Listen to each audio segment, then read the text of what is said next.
Right now we want to turn to the election and the very first debate this Tuesday between Vice President Harris and former President Donald Trump. Our political panel's in the House this morning. Joining us to talk about these debate press and the latest polls, David Ramadan is a professor at the George Mason University Schar School, and Jared Leopold is a Democratic strategist and former spokesman for the Virginia Democratic Party. Gentlemen, thanks for being with us this morning. But I can't think of higher stakes of a presidential debate. I mean, they're all important. But this one, after what we saw over the summer with President Biden stepping down. Jared, let me start with you. What does Kamala Harris have to do on Tuesday to not only counter what Donald Trump has been saying about her, but also, in large part, take advantage of an audience that, is going to be enormous? Look, it's a unique debate in that she's still introducing herself to a lot of people in America. So people have a good feeling about her. I think she's got good momentum going right now. But what she has to do is tell people about who she is and why she's running and contrast herself with Donald Trump, who the majority of people don't like, and people want a new option. She just needs to provide herself a good option for people to choose. David, all through the summer, we have heard these reports that the Trump staff has been begging the former president to stay on message. Those pleas seem to have fallen on deaf ears a lot. What does Trump have to do? They're probably still begging first. Yeah. And they will continue so. And even if he says that he will, there is no guarantee that he will, because I don't believe he can control himself, right? What does he have to do? Unfortunately, not much, because this is Kamala's debate to win or lose, not his. He's been there, he's defined, everybody knows who Donald Trump is. His 45, 46% are there for him. All what he has to do is to be there. Versus Kamala Harris has to win this debate and has to make sure that she defines herself before he defines her, as he's trying to do. Well, you touched on the magic number with Trump. You said the 45, 46, it's generally accepted it's around 47% that he has locked in. But that doesn't get you there. But Donald Trump doesn't need to get higher than that if he can run the map correctly. So is there a different target audience for Donald Trump on Tuesday than there is maybe for the vice president?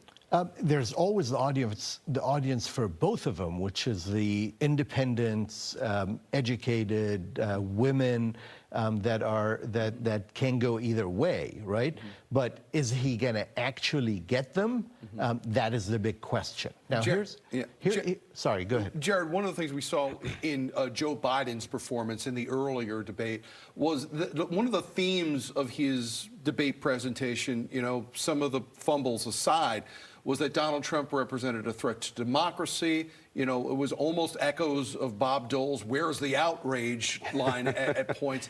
That's a good throwback. Does Kamala Harris have to take this in a different direction? Not so much the "where's the outrage," but what are you going to do for these things that people are concerned about? Does she have a different tack that she has to reach? Yeah, I think she's portraying a new vision, which is easier to do with someone who's running as a new candidate.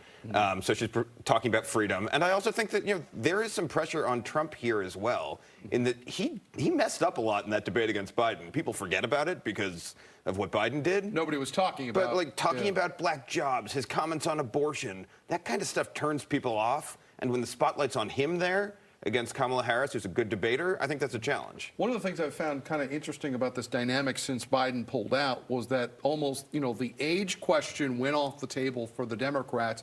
Now it's very much on the table on the Republican side.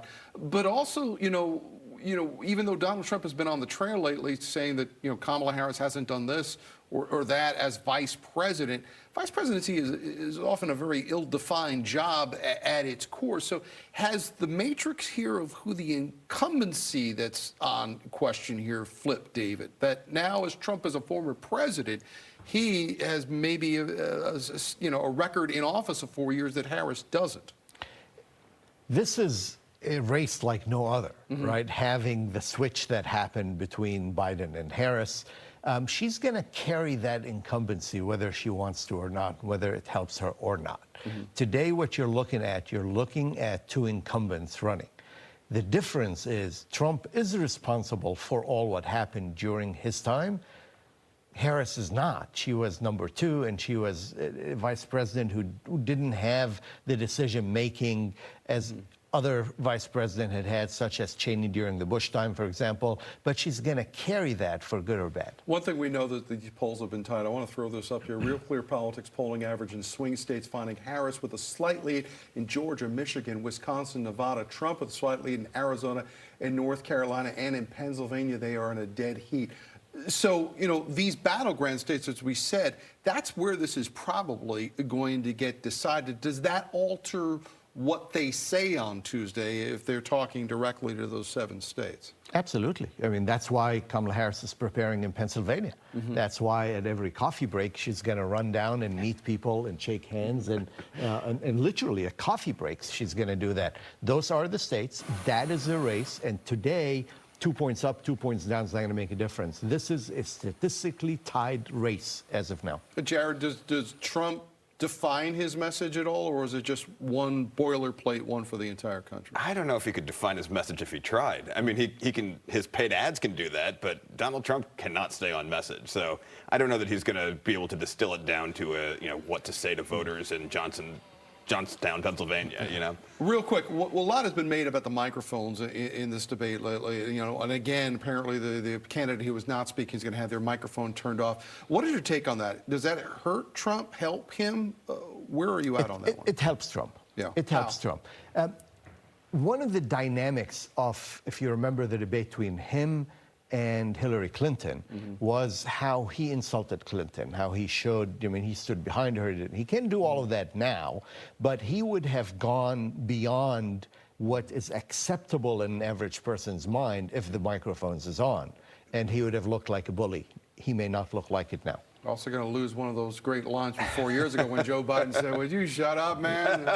All right, we would thank you so much, Jared Leopold and David Ramadan, for joining us live in studio today. We'll have you back real soon.